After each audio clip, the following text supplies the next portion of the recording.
Hello everyone, how are you all? I hope you all are good. देखिए, अगला हमारा कौन सा है? फोर्थ वाला, पब्लिक डिपॉजिट्स। ठीक है, पब्लिक डिपॉजिट्स क्या होते हैं? वो अमाउंट जो हम पब्लिक से डायरेक्टली कलेक्ट करते हैं। ठीक है, उसको हम क्या बोलते हैं? Public deposits. अब देखिए, deposits received by organization directly from the public. मैंने आपको क्या बताया था? जैसे अभी मैंने आपको बताया कि वो अमाउंट जो हम पब्लिक से डायरेक्टली कलेक्ट करते हैं उसको हम क्या बोलते हैं? Public deposits. ठीक है, next one is offers higher rate of interest as compare to bank deposits. अब जैसे कि क्या होता है, हम लोग क्या है? Public, we are public. ठीक है, तो हम लोग अपना बैंक में जो अमाउंट डिपॉजिट करते हैं उस पे जो इंटरेस्ट मिलता है वो कम होता है उसके अकॉर्डिंग जो हमें कंपनी पैसा देती है। ठीक है, इसीलिए पब्लिक क्या करती है? बेवकूफ तो नहीं है ना पब्लिक कि हाँ बैंक से छोड़कर वो किसी कंपनी से मतलब कंपनी को दे दे पैसे और उसके बदले इंटरेस्ट जो मिले। ठीक है, तो जो उसके बदले इंटरेस्ट मिलता है जब कोई कंपनी लेती है तो वो हमें वो इंटरेस्ट चार्ज ज्यादा देती है। ठीक है, इसीलिए पब्लिक भी उसको क्या करती है? पैसे देती है उधार पे। ठीक है, तो यही चीज यहाँ पर बोली गई है कि ऑफर्स हायर रेट, ज्यादा रेट देते हैं, उसका रेट ऑफ इंटरेस्ट हायर होता है than banks. Short term and medium term. अब short term and medium term का मतलब मैं बार बार बता चुकी हूँ आपको कि शॉर्ट टर्म क्या होता है? जो 1 ईयर के लिए दिया जाता है, तो 1 साल के लिए पैसा देते हैं या फिर 1 साल से 5 साल तक के लिए पैसा देते हैं, but not maximum then 5 years. ठीक है, उससे ज्यादा एक्सीडिंग 5 ईयर्स नहीं देते हैं, सिर्फ 1 या फिर 1 to 5। ठीक है, तो शॉर्ट टर्म और मीडियम टर्म हो जाता है यहाँ पर। Then next one is prescribed form. अब क्या होता है?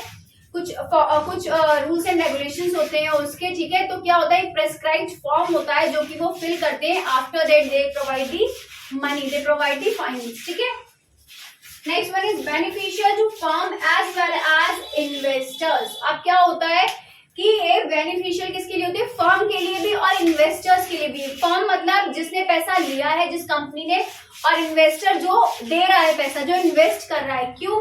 क्योंकि इन्वेस्टर को क्या मिल रहा है? उसके बदले में जो रेट ऑफ इंटरेस्ट है वो अच्छा मिल रहा है, और कंपनी को क्या मिल रहा है? कंपनी को पैसा मिल जाता है इजीली। बैंक से क्या होता है? बैंक से चार्जेस हाई लेते हैं उन लोगों से अगर वो पैसे देते हैं पब्लिक को, लेकिन जब कंपनी किसी पब्लिक से पैसा लेती है तो वो क्या करती है?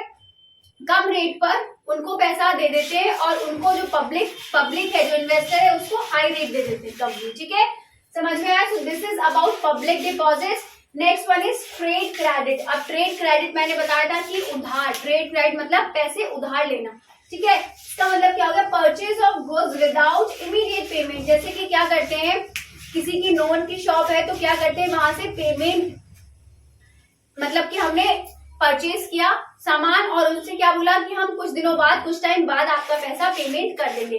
तो वही चीज यहाँ होती है कि गुड्स ले लेते हैं, प्रोडक्ट्स ले लेते हैं, अपना सामान ले लेते हैं, मटेरियल जो भी है, लेकिन वो इमीडिएट पेमेंट नहीं करते हैं, उस टाइम पेमेंट नहीं करते हैं। After some time they do the payment. ठीक है, तो उसको क्या बोलते हैं? Trade credit. मतलब कि हमने जो गुड्स लिए हैं वो उधार ले लिए हैं, आगे चल के हम कुछ टाइम बाद जब हमारे गुड्स सेल हो जाएंगे या फिर हमें जब प्रॉफिट आना स्टार्ट हो जाएगा, then we'll repay that amount. ठीक है, next one is credit provide by one firm to another firm. अब ये क्रेडिट क्या होता है? ये नहीं है कि एक इंसान ने दूसरे इंसान को दिया, एक फर्म भी दूसरी फर्म को दे सकती है। ठीक है, एक जैसे कि मान लो दूसरी फर्म किसी और चीज की और हमारी फर्म किसी और चीज की और हमें वो गुड्स की नीड है, तो हम उस फर्म से भी गुड्स ले सकते हैं और क्या करेंगे? उनको पेमेंट हम बाद में कर देंगे। ठीक है, next one is volume and period varies depending on factor like reputation and past payment. मतलब कि अगर कोई पैसा किसी को दे रहा है, किसी कंपनी को, तो वो चीजें तो देखेगा ना कि उस कंपनी की रेपुटेशन कैसी है, उस कंपनी ने पास्ट पेमेंट कर रखा है या नहीं कर रखा है, तभी तो हम पैसे देते हैं।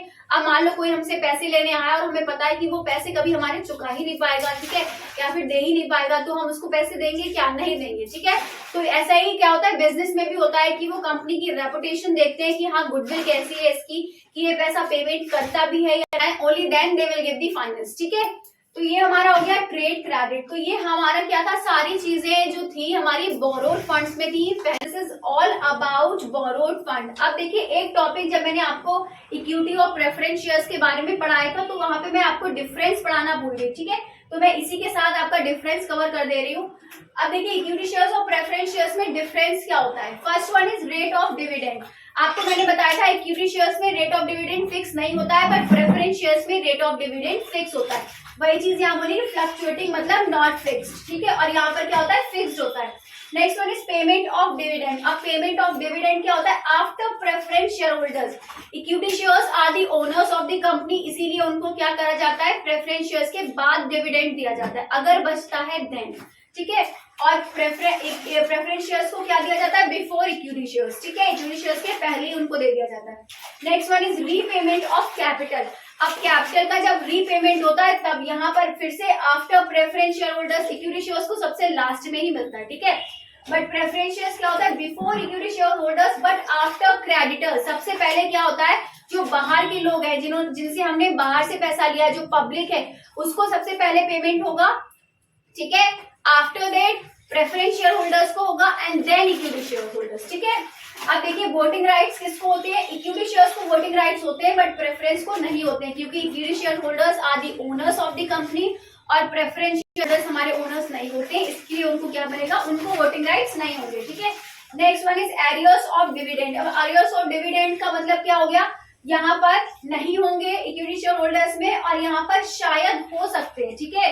ये नहीं कहेंगे हम कि नहीं हो सकते हैं, बट हो सकते हैं, ठीक है। Last one is participation in management. Participation in management का मतलब क्या हो गया? कि इक्विटी शेयर होल्डर्स जो भी चीजें सारी मैनेजमेंट की, सब में पार्टिसिपेट करेंगे। फिर से मैं वही बोल रही हूँ कि because equity share holders are the owners of the company, इसीलिए वो हर चीज में पार्टिसिपेट करेंगे। बट प्रेफरेंस शेयर होल्डर्स क्या होते हैं? ओनर्स नहीं होते हैं, इसीलिए क्या करेंगे? वो किसी भी चीज में पार्टिसिपेट नहीं करेंगे। Okay, so this is the basic difference of equity share holders and preference share holders, ठीक है। So this is all about today, ठीक है। I hope you all understand. If you understand, then kindly do like, share, comment and subscribe my channel. So till then, bye bye, take care, have a good day and take a screenshot.